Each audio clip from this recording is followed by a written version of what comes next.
Welcome to Around Town and happy St. Patrick's Day out there as we're getting ready for the wearing of the green and all that. And for sure, we've got green grass anyway. The snow's gone, but I don't know when that's gonna happen. But anyhow, I am so pleased to have my special guest, State Senator Dan.Feltes, who's here with us today. And he's been busy at the State House like I was today with meetings and I don't know. There's a lot going on. Oh yeah, a lot going on, and it's great to see you in all the green, and you got your little leprechaun here, and I have my green tie on. So. The only thing that's missing though is there you go. There you go. I can't get him shut off now. We could do the whole segment like this. Oh, Barolo. He'll shut up here in a minute. Anyway. Yeah, bring me a pot of gold. That would be nice. Nice big megabucks ticket. It's a winner. Right. But as I was telling you off camera for a minute, one of the bills that they had today was, of course, the 10-year transportation thing, Public Works and Highways there, and of course one of them was the price tag, $4 million for the train, passenger train, and I don't know how they got hooked into the MBTA, but anyway. Amtrak, I don't hear nothing about, but it's all MBTA. Okay. And the vote came in, and it was extremely, extremely close, but it lost. So, what happens? I mean, I don't understand what is the matter with people.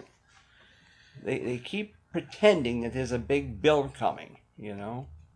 Well, you and I both support Commuter Rail. I think it's a necessary infrastructure improvement to help with economic development in the state, help attract and keep young people in the state, and help in terms of our infrastructure. I don't think that finishing I-93 and I don't think the supporting our bus system is mutually exclusive or inconsistent with Commuter Rail from Boston, from the Boston area, and that's Colin Van Osteren, Executive Counselor Colin Van Osteren, often says that same thing, and I agree with him. So it's something that we need to take a look at and try to perhaps put back in the Senate, part of a comprehensive transportation plan moving forward. We have a lot of transportation needs, as you know. Yes, we do. We do have to continue work on I-93. We do have over 350 red-listed municipal bridges that need repair, and some need replacement. We have over 150 red-listed state bridges. So certainly bridge work, paving work, I-93, commuter rail, all of these things need to happen. We need to invest in infrastructure, education, healthcare in order to move our economy forward for everyone, to expand opportunity for everyone, not just those at the top. Sure. And so this is one facet of it, and so hopefully on the Senate side, we're able to potentially put that back in as it comes over. I hope so too. What is the other alternative? Can the governor's council, do something there too, or no? Well, in terms of the transportation plan, I think it's already been presented to the governor's council. I'm not sure if it has to go back. I'd have to check on that, but I think that it's already been presented to the council, and then it started in the House, and now it goes to the Senate. So, in terms of that piece of it, on that issue, hopefully we're able to put it back in the Senate side. I know when the issue of the engineering study came up in the capital budget last year, the Democratic senators voted in favor of moving forward with that step, and I suspect there'll be a decent vote again with respect to that issue on the Senate. So that's an important issue. Another important issue that you took action on yesterday in the House is Medicaid expansion. Yes. The New Hampshire Health Protection Program. As you know, over 48,000 Granite Staters are receiving health insurance through the New Hampshire Health Protection Program. And reauthorizing that program not only helps them and their families have access to health care, including preventative care, but it also provides for a healthier workforce, and it also helps reduce uncompensated care in the system, which is when folks go to the emergency room and it's uncompensated. that ends up being a so-called hidden tax on everyone. So what I think a lot of the experts say is that Medicaid expansion has slowed the rate of growth of health insurance premiums for everyone. That's been the analysis by some of the experts. And reducing uncompensated care is really beneficial to everyone, not just those folks who need health insurance, but also the business community, which is why the statewide Chamber of Commerce, the Business and Industry Association, supports reauthorization of Medicaid expansion. It passed the House, thankfully.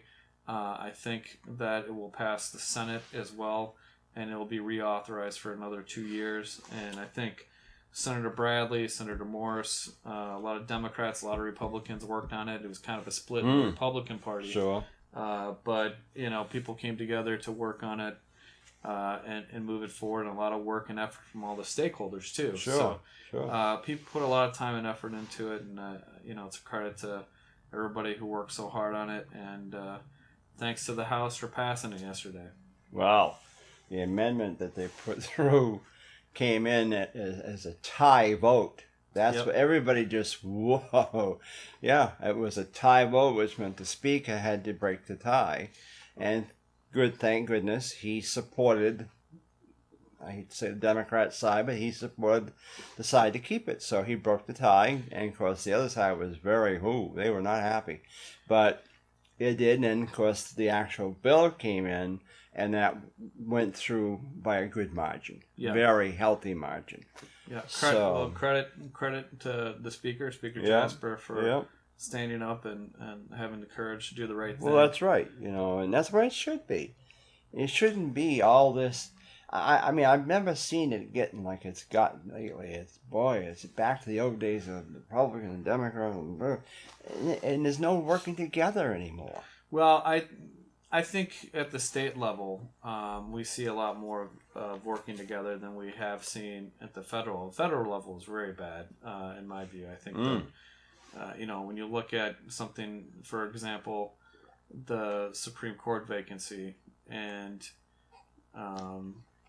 before it even the news of Justice Scalia's passing, who was a remarkable jurist and dedicated public servant. Before that news even really went out, you heard the Senate Republicans in D.C. saying that they're not even going to consider any potential replacement nominee from the sitting president. And that directly conflicts with Article 2 of the Constitution. The sitting president nominates replacements to the U.S. Supreme Court. We cannot go for a year and a half plus with a vacancy on the U.S. Supreme Court. And I think the U.S. Senate needs to do its job and consider a nominee and hold an up or down vote on that nominee. I think it's the right thing to do. And so we'll see what happens if Washington, D.C. Republicans stop sort of, it's even beyond political games. You're talking about the Constitution. You're talking about the U.S. Supreme Court. It's really kind of disappointing. So I share your disappointment with D.C. Partisan politics. It's terrible. And of course, and I'm just wondering, is it because it is election year that this is all taking place, or is this just something that's been hidden and all of a sudden it's coming out? Well, I don't know. I don't profess to understand Washington, D.C., Dick, so I don't... but they certainly have, revved it up a gear or two down there in terms of the partisan politics, and we're certainly getting things done at the state level. Look at Medicaid expansion. Look at some of these other things. We're making some progress on some of the other pieces of legislation to deal with the heroin and opioid public health crisis. We're working together to try to, stem the tide and reverse it of that crisis. Last year, 415 Granite Staters died of a heroin or opioid related overdose death. It's a crisis. We need to deal with it. One of the ways that we need to deal with it is not just Medicaid expansion, which helps with folks providing coverage for substance use disorder service. Thousands of Granite Staters receiving help through Medicaid expansion with respect to addiction treatment and prevention. But we need to invest some more in our infrastructure. We have a capacity deficit, both in terms of inpatient services, but also supportive housing. once you get out of inpatient service, what happens? Where do you go? Sure. Some people have families that they can go to that are supportive. Other folks don't. And if you get out of inpatient services, folks shouldn't have just a one-way ticket into homelessness. Folks ought to be supported because you know what? That leads to homelessness, it leads to relapse, and it costs us much more in the long run. So we need to step up to the plate and provide some more resources to build out the capacity. A lot of folks are talking about this, but we have to really put our money where our mouth is. You know, revenues in the state are about $60 million above plan right now. So we have in fiscal year 16, we have the money. The question is, are we going to, in some way, shape, or form, devote the money to try to deal with this in a real way? Now, look, the last budget we increased funding for treatment, prevention, and recovery, but we didn't go far enough. And we know now that with revenues higher than anticipated, that we have an opportunity to, like I said earlier, put our money where the mouth is and really invest in treatment, prevention, and recovery, and including taking care of some of these gaps in our recovery network, including inpatient services and supportive housing and some of these other issues. So we also have to look at what insurance companies are doing in terms of folks. You know, if you're in an overdose situation or an emergency situation, or you're looking for treatment, the absolute last thing you or your family want to do is deal with the bureaucracy of an insurance company, an insurance carrier, and deal with some of the hurdles that they may put in your way in order for you to get the necessary help and coverage. You know, folks in that emergency and overdose type of situation that need the help, are seeking the help, need to get the appropriate level of care right away. And so we need to deal with that as well. That's Senate Bill 532 with respect to how insurance companies deal with folks and inpatient services. So there's a lot more work to do. We've done a lot of work in a bipartisan way, but there's a lot more work to do.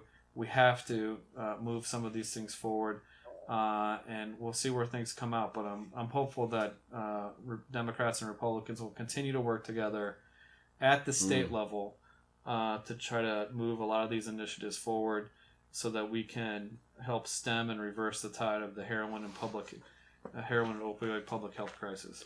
I'm just curious, have you been approached about running for a higher office? You sit here and talk, and I'm telling you, you'd make a good governor or a good U.S. congressman or something, because I'm telling you, you're very smart. Well, and I think you'd make a good one out there, or even up here. But I appreciate those nice remarks, Dick, and yes, other folks have said, but you know what? I am running for state senate again. Again here in District 15, representing Concord, Hopkinton, Henniker, and Warner. In my view, it's the best state senate district in the best state and the best country on the planet. I love it, and I'm running again, and we'll roll out some, a startup sort of. But nobody's come campaign to you events. Nobody's come to you and said, Dan, I think you really should think about.